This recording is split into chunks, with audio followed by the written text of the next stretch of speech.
እንዴት ነው የላካችሁት? እንዴት ነው ሌላ ሰው ላስገባት? ቴዲ አይደብራችሁ? ኧረ አይደብረኝም።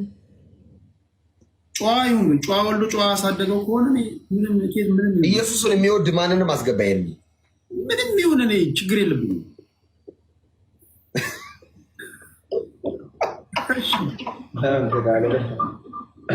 አንዴ ግን እዛው እያላችሁ መጣሁኝ እዚህ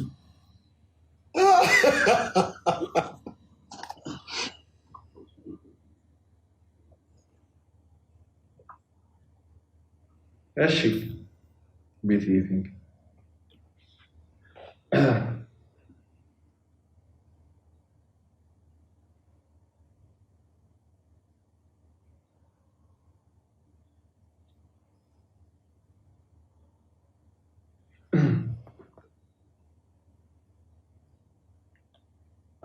እንዴ ሱቅ ጠይቄ ነው አስገባ ያላችሁኝ ነው። እሺ ሁላችንም በየተራ እንግዲህ ቴዲ ያናገረናል ማለት ነው። ስለዚህ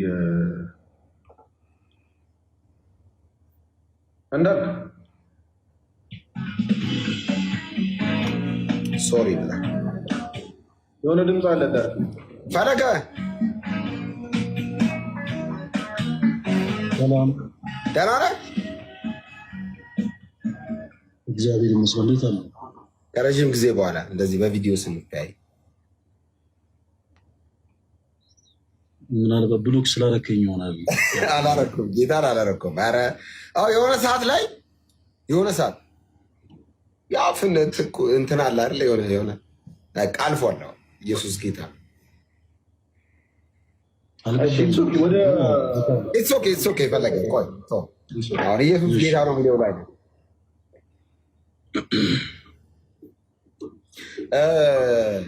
ቴዲ መሰረት ስለ ኢየሱስ ልናወራ ነው እና እኔ ደስ ነው የሚለኝ አሁንም የተገናኘሁት ከኤርሚ ጋርም ከረዥም ጊዜ በኋላ ከፈለገም ጋር እንደዛ ነው የተገናኘሁት። ኢየሱስ ርዕስ ስለሆነ ነው እንጂ ኢየሱስ ርዕስ ባይሆን አልገናኝም፣ ደስ አይለኝም። እኔ እውነቴን ነው የምር ኢየሱስ ካልሆነ ምንም ነገር ላይ መቆየት አልፈልግም። ኢየሱስ ባለበት በዛ ደስ ነው እና ይህ መጽሐፍ ስለ ኢየሱስ የሚያወራውን ምንም ነገር ለመቀበል ዝግጁ እና ቴዲ ጥያቄ አንስቷል። እስቲ ንገሩኝ እና ወደ እናንተ ውሰዱኝ ስላለ እኔ ወደ ማንም ልወስዱ አይደለም፣ እኔ ወደ ኢየሱስ ልወስደው የመጣሁት የእናንተን አላውቅም እና ደስ ብሎኛል በድጋሚ ስለተገናኘ ከታላላቆቼ ስለሆኑ ኤርሚን በእድሜ ይበልጠዋል። ፈለገ ትበልጠኛለህ በእድሜ አትዋሽ። አዎ እኔም እንደሚበልጥ ሰው እኮ ነው አክት የማደርገው። ችግር የለም በእድሜ ስለሚበልጠኝ ከፈለገ ይጀመርና ስለ ኢየሱስ ፈለገ ይጀምር። ከዛ ሌሎች ስለ ኢየሱስ ብቻ ሌላ ወሬ አልፈልግም። ኢየሱስ ላይ ሴንተር ያደረገ ወሬ ደስ ነው የሚያድን ኢየሱስ ስለሆነ ለማለት ተባረኩ።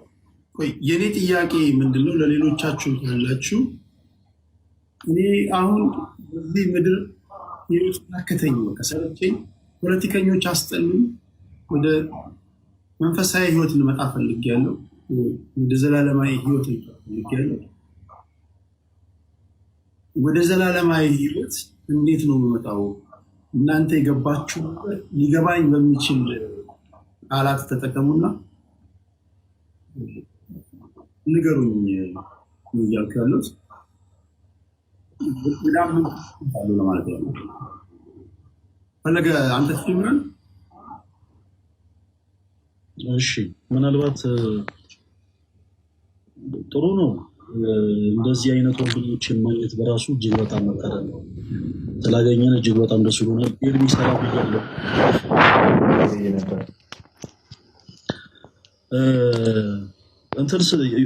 በእርግጥ ኤርሚ ላይ ነበር ያዩት ላይቡን እና መግባት አላሰብኩኝም ነበረ። ግን አንድ ሰዎች ሲነሱ ትንሽ ሚስ አንደርስታንዲንግ ስላለ ያን ስለተመለከትኩ ግረ መንገዴን ያን እያጠራው ልግባ ብዬ ነው እና ይመስለኛል ቴዲ ወንድማችን ወደ እውነተኛው ሃይማኖት መምጣት እፈልጋለሁ እና ትክክለኛው ሃይማኖት የቱ እንደሆነ ንገሩን የሚል ሀሳብ ተነሳ። እንዳልኩ ወንድማችን ሃይማኖት ምንም አያደርግልህም። የሚያደርግልህ ኢየሱስ ነው የሚል ሀሳብን ሲያቀርብልን ነበር እና የምንናገረው ንግግር ምን አለ መሰረት ሄዲ በአሁኑ ሰዓት መጽሐፍ ቅዱስን ያነበበም ሰው የሰማም ሰው በተመሳሳይ ደላላም የሆነ ሰው እኩል ማሳመን ይችላል። መሬት ተከራክሮ የሚሸጥ ሰው፣ ዕቃ ተከራክሮ የሚሸጥ ሰው፣ የቤት ሰራተኛ በቤት ውስጥ ተከራክሮ ቀጥሮ የሚያስገባ ሰውም እኩል በንግግር ደረጃ አዋቂ ሊመስል ይችላል። ነገርን እንዳወቀ ነገርን እንደተረዳ ልታውቅ የምትችለው ግን ሰው ምክንያት የሆኑ ሲያወራ ነው። ስለዚህ ለመጀመሪያ ያክል እንዳልክ ሃይማኖት ምን ማለት እንደሆነ ቢነግረን፣ ምክንያቱም ገና ከጅምሩ ሀሳቡን ትንሽ ያላለ በሌላ መልክ ሲረዳው ስለተመለከቱ ሃይማኖት ምን ማለት ነው፣ ስለ ኢየሱስ ክርስቶስ ማንም ሰው እዚህ ጋር ግራ አልተጋባም፣ ግን ሃይማኖት ምን ማለት ነው የሚለውን ነገር እስቲ እሱ ትንሽ የሚፈልገውን ያክል ደቂቃ ወስዶ ያብራራል። ከዛ በኋላ ስለ ሃይማኖት እኛ እናወራለን። ሀሳቡን ያነሳው ቴዲ ነው። ቴዲ ደግሞ ያላችሁበትን ነገር አስረዱ ነው ያለው። እኔ ስለ ኢየሱስ ነው ማስረዳው። አሁንም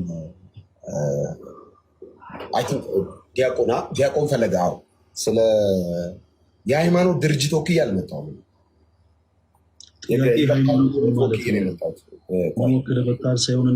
ወንድም ፈለገ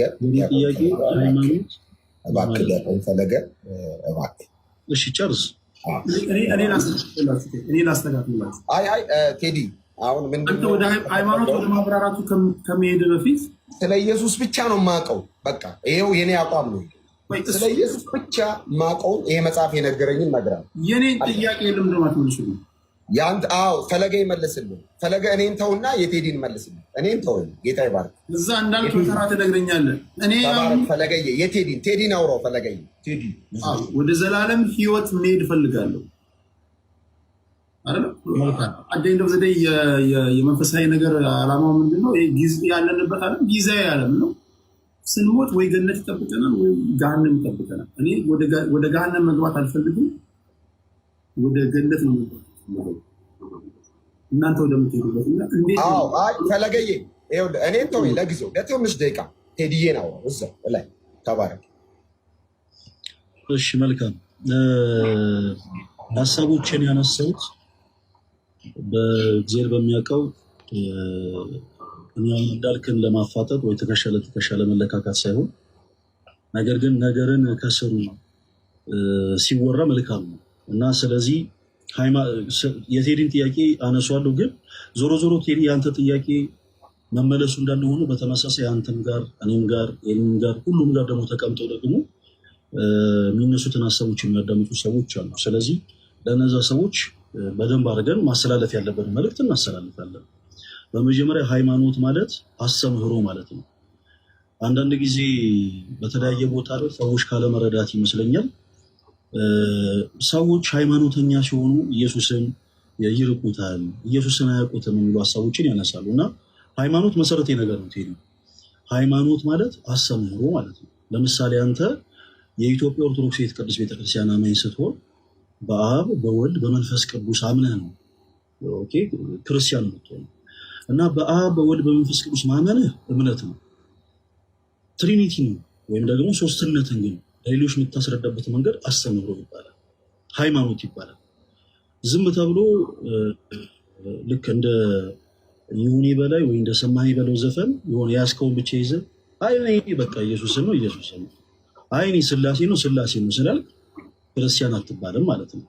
ሰው እምነት ያለው ሰው ሁሉ አስተምህሯል። ያስተምህሮ ደግሞ ሃይማኖት ይባላል። አንዳንድ ጊዜ ግዕዝ አለማወቅ ነው።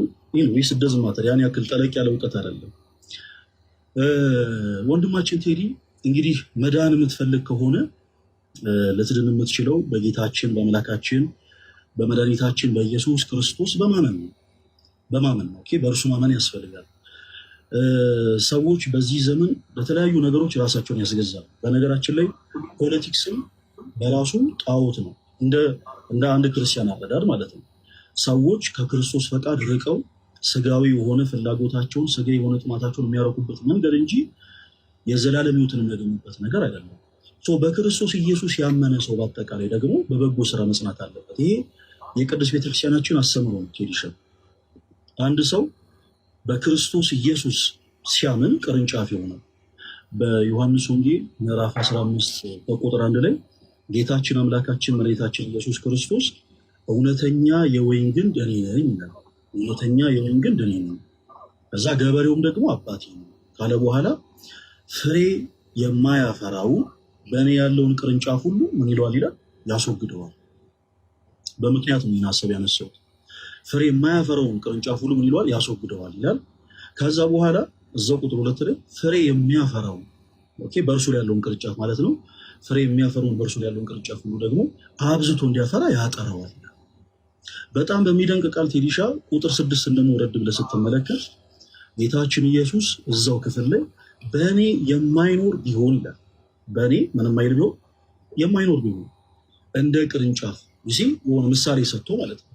እንደ ቅርንጫፍ ቁጥር 2 ላይ የተጠቀሰው ልክ እንደዛ ቅርንጫፍ ወደ ውጭ ይጣላል፣ ይደርቅማል፣ እነርሱንም ሰብስበው ወደ እሳት ይጥሏቸዋል፣ ያቃጥሉማቸዋል።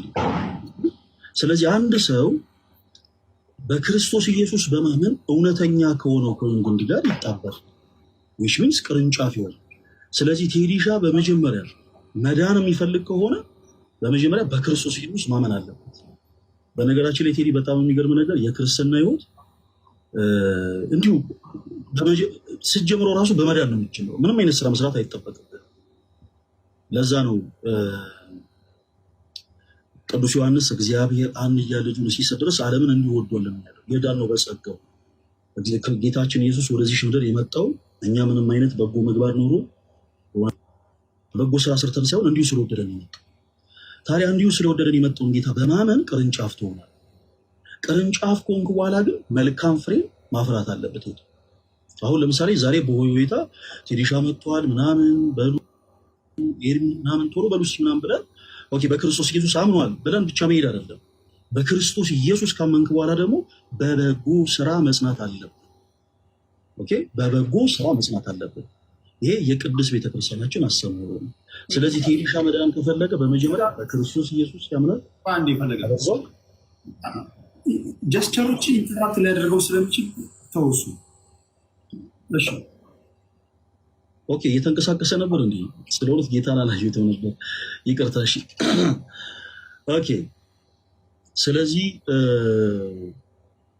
በመጀመሪያ ሰዎች እውነተኛ ከሆነው ከወይን ግንድ ጋር ቅርንጫፍ ሆኖ መጣበቅ አለባቸው። ቅርንጫፍ ከሆኑ በኋላ ደግሞ መልካም ፍሬን ማፍራት አለባቸው። መልካም ፍሬን የማያፈሩ ከሆነ ግን እንደው እዚህ ጋር መጽሐፍ ቅዱስ ይዞ የሚያነብሰው ቢኖር ደስ ይለኝ ነበረ። ቁጥር 2 ላይ ምን ይላል መሰለ? ይወገዳል። ይወቋይ እንዳል ካንተ ስለምንፈትል ችግር የለውም። እኔ ቀስ እያልኩ ልንገር የሆነ ንባቧን ቶሎ ተረረረ ከሚያረጋት እኔ ቀስ እያልኩ ልንገር ችግር የለውም። በኋላ ላይ ግን ሲያስፈልገን ታወጣለናል። እና ጌታችን ኢየሱስ እንዳለው አንድ ሰው በክርስቶስ ኢየሱስ አምኖ መልካም ፍሬን ማፍራት አለበት። መልካም ፍሬን የማያፈራ ከሆነ ይወገዳል። በክርስቶስ ያላመኑ ሰዎች ልክ በእኔ የማይኖሩ ብሏቸዋል። ስለዚህ በጌታችን በኢየሱስ ክርስቶስ የማይኖር ቢሆን እንደ ቅርንጫፍ፣ እንዴትኛው ቅርንጫፍ? ቁጥር 2 ነው የተጠቀሰው። እንደዛ ቅርንጫፍ ምን ይሆናል? ይወገዳል። ከዛ ይጣላል፣ ይደርቃል፣ እነርሱ የሚሰብሰቡ ወደ እሳት ይጥሏቸዋል። ስለዚህ የትኛውም ሰው የዘላለም ሕይወትን ማግኘት ከፈለገ በጌታችን በኢየሱስ ክርስቶስ ማመን አለበት። እናም ደግሞ በበጎ ስራ መጽናት አለበት። በበጎ ስራ የማይጸና ከሆነ ግን እኔ አምኛለሁ። አሁን ለምሳሌ በፕሮቴስታንቱ ቤት ያለ ትምህርት ብዙ ጊዜ እንደዛ ነው። ይሄ ማመን ብቻ ከአምስቱ ሰሎች ውስጥ አንዱ ያ ነው። እኔ አምኛለሁ፣ ከዛ በኋላ ምንም አይነት በጎ ስራ መስራት አይጠበቅብንም። አንዴ ጸድቄያለሁ፣ ዋን ሴቭድ ኦልዌይስ ሴቭድ የሚባል አይነት ትምህርት ማለት ነው። እና ልክ እንደዚህ አይነት አካሄድ የሚሄዱ ከሆነ ግን ጌታችን ኢየሱስ እንዳለው በእርሱ አምኖ መልካም ፍሬ የማያፈራ ከሆነ ምን ይላል? ይወገዳል። ስለዚህ ቴዲሻ ዛሬ መጥቶ በክርስቶስ ኢየሱስ ካመነ በኋላ በንስሐ ሕይወት ተመላልሶ ከቀድሞ ኃጢአቱ ርቆ እንደ ማርያም ዘኔን ማለት ነው፣ እንደ ባለሽቷ ማርያም ወይም ደግሞ እንደ መቅለሌት ማርያም ልክ ከጌታችን ከኢየሱስ ክርስቶስ እግር ስር ወድቃ በክርስቶስ ኢየሱስ አምና ኃጢአቷ ሁሉ ተሰሪውላት በክርስቶስ ያመነች ቅድስት ሴት እንደሆነች ሁሉ ቴዲሻም ተመልሶ እንደ ሉጥ ሚስት ወደ ኋላ መሄድ የለበትም ማለት ነው። በክርስቶስ ኢየሱስ ያምናል፣ ከዛ በበጎ ስራ ይጸናል። በበጎ ስራ የማይጸና ከሆነ ግን ዞሮ ዞሮ ማመኑ ብቻውን የዘላለም ሕይወት ያሰጠው። ስለዚህ ልክ ቁጥር 2 የተጠቀሰው እንዳል ይወገዳል። እና ቴዲሻ ይህን ሀሳቤ ምናልባት በኋላ ላይ ሌሎች ሀሳቦች ሲነሱ ደግሞ ጨመርመር አደርጋለሁ። ግን አንድ ጥያቄ እኔ በደንብ ነው በነገራችሁ ላይ ማደምጠው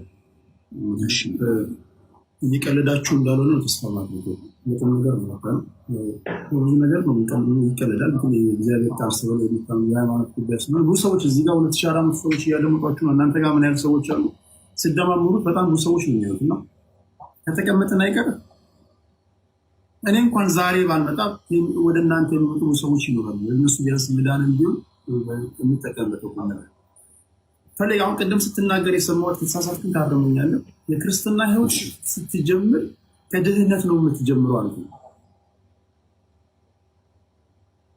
ስጀምረው ከድህነት ከሆነ እንደገና መሀል ላይ ደግሞ ኢየሱስ ክርስቶስን ከተቀበልክ በኋላ ደግሞ ስራ ይጠበቅብሃል አልኩ። አንደኛ ሁለቱ ነገሮች አይጋጩም። ሌላኛው ከድህነት መጀመር ከሆነ ኢየሱስ ክርስቶስ መስቀል ላይ መሰቀል ለምን አስፈለገው? ኦልሬዲ ዳንኩ። ኦኬ መልካም። እሺ ቴሪሻ መጽሐፍ ቅዱስ ይዛል አለ አጠገብ? እሺ በኋላ ላይ የሚሰጠን ጥቅስ ታወጣና አንተ ታናበልናለህ። የክርስትና ህይወት ሲጀመር በራሱ ያንን ህይወት የምንጀምረው በመዳን ያልነው ጌታችን ኢየሱስ ክርስቶስ በመስቀል ተሰቅሎ ስጋውን ስለቆረሰልን ደሙን ስላፈሰሰልን which means እርሱ ዘላለማዊ አስታራቂያችን እንደሆነ በነገራችን ላይ ቅዱስ ቤተክርስቲያናችን ታሰራለች። ስለዚህ ክርስቶስ በቀራንዮ መስቀል ላይ ራሱን መስዋዕት አቅራቢ፣ ራሱ መስዋዕት ሆኖ ራሱ ደግሞ መስዋዕት ተቀባይ ሆኖ የሰው ልጅ ለዘላለም ከራሱ ጋር ከባሪ አባቱ ከአብ ከባሪ ሕይወቱ ከመንፈስ ቅዱስ ጋር ስላስታረቀ፣ አዎ በክርስቶስ ኢየሱስ ያመኑ ሰዎች ምንም አይነት ስራ መስራት ሳይጠበቅባቸው በማመን የመዳንን ህይወት ይጀምሩታል። ግን ከጀመሩት በኋላ አንዴ ድኛለሁ ተብሎ ግን ቁጭ ማለት የለም ነው። በእኛ በኢትዮጵያ ኦርቶዶክስ ተዋሕዶ ቤተክርስቲያን አስበው እንደዚህ አይነት ትምህርት የለም። በቃ አንዴ ድኛለሁና ከዛ በኋላ በቃ ምንም አይነት ነገር ብሰራ ምንም አይነት ነገር ባደርግ ይሄ ድነት አይነጠቅም የሚል አይነት ትምህርት የለም። ለምሳሌ ከአምስቱ ሶሎች ውስጥ አንዱ እምነት ብቻ ነው። ሰዎች በማመናቸው ብቻ የዘላለም ህይወትን ያገኛሉ የሚል ትምህርት ምንም አይነት መጽሐፍ ቅዱስ መሰረት የለውም። ነገር ግን በበጎ ስራ መጽናት አለባቸው፣ መልካም ፍሬን ማፍራት አለባቸው የሚለው ሀሳብ ይጋጫል ከዚህ ሀሳብ ጋር አልከው። እስኪ ሁለት የመጽሐፍ ቅዱስ ሀሳቦችን እናንሳ። አንደኛ በመጀመሪያ ያነሳሁት የመጽሐፍ ቅዱስ ክፍልን በደንብ አድርገን እንመልከተው። የዮሐንስ ወንጌል ምዕራፍ 15 ቴዲሻን ታውጣልኝና አንተ ራስህ አብረው እስኪ ዮሐንስ ወንጌል ምዕራፍ 15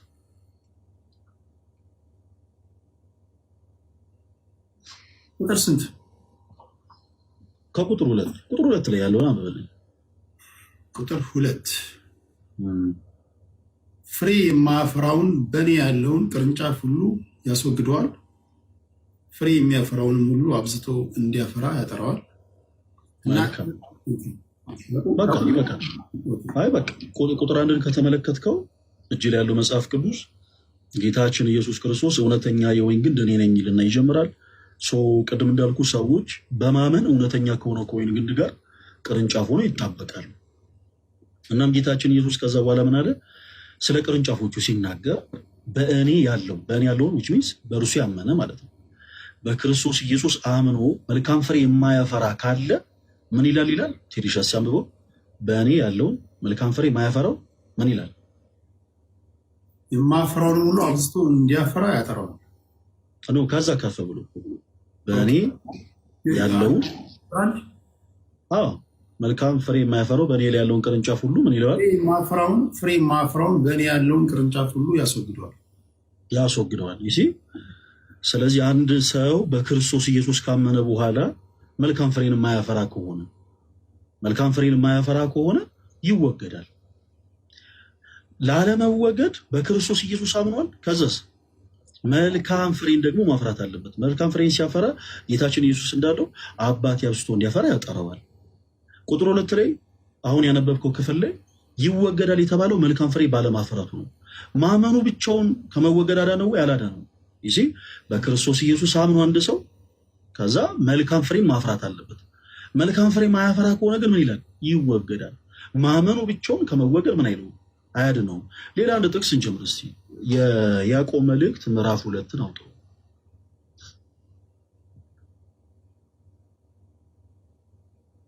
ምዕራፍ 2 ቁጥር 14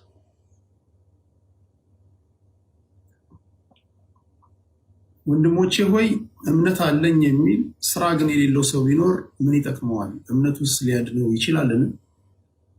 በቃ አሁን ቅዱስ ያዕቆብ እንግዲህ በግልጽ አማርኛ የተናገረ ነው። መነሻችን የሆነው ዮሐንስ ወንጌል ምዕራፍ 15 ላይ ነው። ጌታችን ኢየሱስ እንዳለው በእርሱ አምኖ መልካም ፍሬ የማያፈራው ይወገዳል።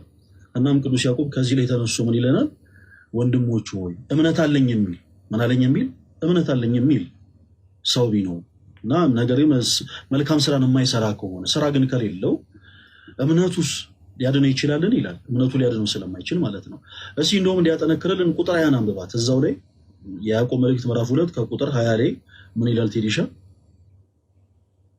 አንተ ከንቱ ሰው እምነት ከስራ ተለይቶ የሞተ መሆኑን ልታውቅ ትወዳለህን? ያ እምነት ከስራ ተለይቶ ምን ያለ ነው? የሞተ ነው። ይሄ የቅዱስ ቤተክርስቲያናችን ትምህርት ነው ቴዲሻና ከአነሳን የመጽሐፍ ቅዱስ ሀሳብ ጋር ፈጽሞ የሚጣረስ አይደለም። ስለዚህ አንድ ሰው በክርስቶስ ኢየሱስ አምኖ መልካም ስራን የማይሰራ ከሆነ የዘላለም ሕይወትን አያገኝም፣ ፈጽሞ አያገኝም።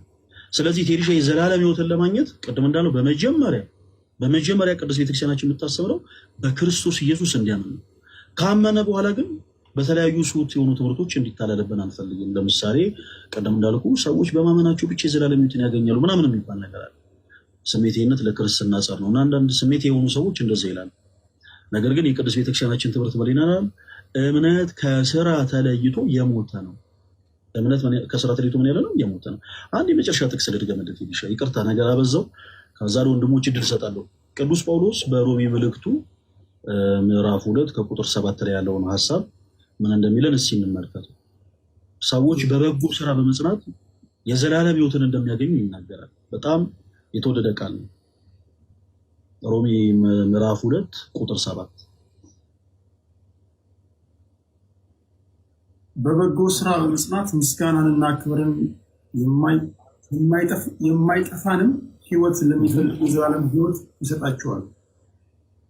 በጣም የተወደደ እኔ በዚህ አጋጣሚ ለቴዲሻ ሳይሆን በጣም ብዙ ፕሮቴስታንት እህቶች ወንድሞች ያላችሁ በጣም በፍቅር እንወዳችኋለን እና ይህንን ቃል ፕሊስ ደጋግማችሁ አንብቡት። ቅዱስ ጳውሎስ በሮሜ መልእክቱ ምዕራፍ 2 ከቁጥር 7 ላይ ምን ይላል? በበጎ ስራ በመጽናት በምን አይነት ስራ በመጽናት? በበጎ ስራ በመጽናት ከዛ ምን የሚፈልጉ ምስጋናን ከአምላካቸው ዘንድ ክብርን ከአምላካቸው ዘንድ የማይጠፋ ሕይወትን ከአምላካቸው ዘንድ ለሚፈልጉ እርሱ ጌታችን ኢየሱስ ክርስቶስ ምን ይሰጣቸዋል? ቴዲሻ ምን ይሰጣቸዋል ይላል? የዘላለም ሕይወትን ይሰጣቸዋል። የዘላለም ሕይወትን ይሰጣቸዋል ይላል እና ይሄ የቅዱስ ቤተክርስቲያናችን ትምህርት ነው። ስለዚህ አንድ ሰው ወደ ክርስቶስ ኢየሱስ ሲመጣ ማለት በክርስቶስ ኢየሱስ ወደ ማመን ሲመጣ በክርስቶስ ኢየሱስ ካመነም በኋላ መልካም ስራን እንዲሰራ ቅዱስ ቤተክርስቲያናችን ታስተምራለች። ያ ብቻ አይደለም። በነገራችን ሌላ አንድ የመጨረሻ ነገር ደግሞ ልንገርህ። አንዳንድ ጊዜ ሰዎች በፍቅር ሰው ጠልቶ አይደለም። ለምሳሌ ፕሮቴስታንት ወንድምቶቻችን እኛን ይጠሉናል የሚል እምነት የለኝም። የሚጠላል ፕሮቴስታንት ካለ ሂዝናት ፕሮቴስታንት ባጭሩ ኢየሱስን የማያውቀውም ማለት ነው። የሚጠራውን ባለበት እና እኛን ኦርቶዶክሳውያንን በጣም በፍቅር የሚወዱን አንዳንድ ፕሮቴስታንት ወንድሞቻችን ኢየሱስን ተቀበሉት፣ ኢየሱስን ተቀብለዋል ይለናል እና ቅዱስ ቤተክርስቲያናችን በክርስቶስ ኢየሱስ የሚያምን ሰው በክርስቶስ ኢየሱስ አምኖ ክርስቶስን እንደተቀበለ ሁሉ ቅዱሳንንም ጭምር እንዲቀበል ያስተምራል መጽሐፍ ቅዱሳችን። ይህን ታውቃለህ ቴዲሻ? ቅዱሳንን ጭምር እንድትቀበል ያደርጋል እናንተ ቤተክርስቲያን? አረ መጽሐፍ ቅዱስ ቅዱሳንን ጭምር እንድትቀበል ያስተምራል። በምን እንትን ነው? አንድ ጥቅስ ብቻ ላንሳ። አሁን አንዳንድ እያልኩኝ ጊዜ ከምፈጅ ለነገር ምድል እንድሰጥ ይህን ብቻ ላንሳው። በምክንያት ነው ያነሳሁት። አንዳንድ ጊዜ ትንሽ ከዛ ቤት ጋር ተያይዞ ያው የኛ የምንለይበትን ሀሳቦች ለማንሳት ብዬ ነው።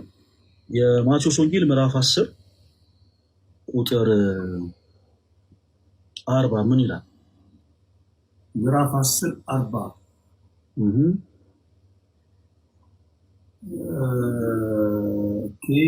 እዚህ ጋር እናንተን የሚቀበል እኔን ይቀበላል፣ እኔንን የሚቀበል የላከኝን ይቀበላል። ቴንክ ዩ። ጌታችን ኢየሱስ ክርስቶስ ራሱ በማይታበል ቃሉ የእምነታችን ጀማሪና ፈጻሚ የሆነው ጌታችን ኢየሱስ በዚህ ክፍል ላይ ለቅዱሳኑ እንዲህ አለ፣ እናንተን የሚቀበል ይሰማል። እናንተን የሚቀበል እኔን ይቀበላል፣ እኔንም የሚቀበል ደግሞ የላከኝን ይቀበላል። እንደውም ቁጥር 41 ላይ ወረድ ብለህ ስትመለከተው ጻድቅን በጻድቅ ስም የሚቀበል የጻድቁን ዋጋ ያገኛል። ጻድቁ የሚሰራውን ስራ ሰርቶ እኮ አይደለም፣ ጻድቅን በጻድቅ ስም ኦኬ፣ ሪስፔክት መስጠት ኦኬ፣ አይ ጻድቅ ነው ብሎ ማመን ማለት ነው።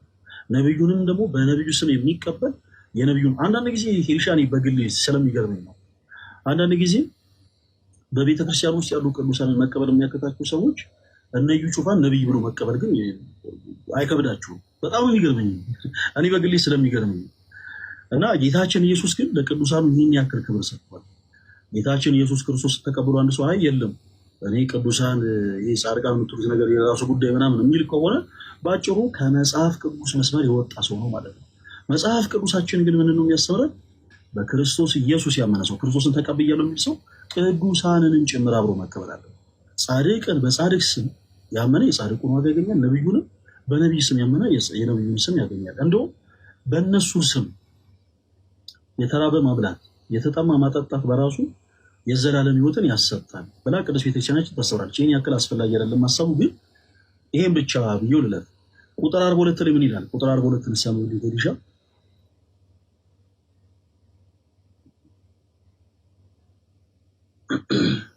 42 ማንም ከነዚህ ከታናናሾቹ ለአንዱ ቀዝቃዛ ጽዋዋ ብቻ በደቀ መዝሙር ስም የሚያጠጣ እውነት እላችኋለሁ ዋጋው አይጠፋበትም። ኦኬ፣ በማን ስም የሚያጠጣ ነው የሚለው እዚህ ላይ? በማን ስም? በደቀ መዝሙር ስም። ቴንክ ዩ። በእነዚህ አይነት በጎ ስራ የሚጸኑ ሰዎች ምን አይነት የማይጠፋ ዋጋ ነው ጌታችን ኢየሱስ የሚሰጣቸው? ቅድም አንብበነዋል። በጣም በሚደንቅ ቃል ቁጥር 42 ላይ ጌታችን ኢየሱስ ስለ ቅዱሳኑ ይሄ ቅዱሳን ይሄን ያክል ክብር አላቸው በክርስቶስ አንደበት ተነግሮላቸዋል። እና ምን ይለናል እዚህ ክፍል ላይ? ጌታችን ኢየሱስ ማንም ከነዚህ ከታናናሾቹ ለአንዱ እንኳን በደቀ መዛሙርቴ ስም ቀዝቃዛ ውሃን የሚያጠጣ ቀዝቃዛ ውሃን በእነሱ ስም ማለት ነው ቀዝቃዛ ውሃን እንኳን የሚያጠጣ እውነት እውነት እላችኋለሁ ዋጋው ምን አይልበትም አይጠፋበትም ይላል። እና በእንዲህ ያለ በጎ ስራ ደግሞ የሚጸኑ ዋጋቸው ምንድነው ስንል ቅድም አንብበነዋል። ይሻል አለማልፋት ያክል በበጎ ስራ በመጽናት ቅዱስ ጳውሎስ በሮሜ መልእክቱ ምዕራፍ 2 ቁጥር 7 ላይ በበጎ ስራ በመጽናት ምስጋናን ክብርን የማይጠፋ ሕይወትን ለሚፈልጉ እርሱ ጌታችን ኢየሱስ ክርስቶስ የዘላለም ሕይወትን ይሰጣቸዋል ይላል። ስለዚህ ሰዎች በክርስቶስ ኢየሱስ ካመኑ በኋላ በበጎ ስራ መጽናት አለባቸው። የማይጸኑ ከሆነ ግን ይሄ ፍጹም አጋንንት የሆነ ትምህርት ነው፣ ከክርስቶስ የሆነ ትምህርት አይደለም። በክርስቶስ ኢየሱስ አምኛለሁ፣ አንዴ ጸድቄያለሁ፣ ከዚህ በኋላ እኔ ኃጢአት የለም ምንም ነገር ሆን ችግር የለውም የሚሉ ሰዎች ስውት ነው። የተለያዩ ማስረጃዎችን ማውጣት እንችላለን። በዚህ ዙሪያ የሚያምኑ ሰዎች አሉ። ለምሳሌ ኃጢአት ብትሰሩ እንኳን እግዚአብሔር አይቆጣችሁ የሚሉ ምሁር የሚባሉ መምህራን የሚባሉ ሰዎች አሉ። እና እንዲህ አይነቱ ትምህርት ፍጹም ከመጽሐፍ ቅዱስ የራቀ ነው። ስለዚህ ቴዲሻ መዳን የሚፈልግ ከሆነ በመጀመሪያ በክርስቶስ ኢየሱስ ማመን አለበት። በክርስቶስ ኢየሱስ ካመነ በኋላ ደግሞ በበጎ ስራ መጽናት አለበት። አመሰግናለሁ። ጊዜ ያክብርልኝ።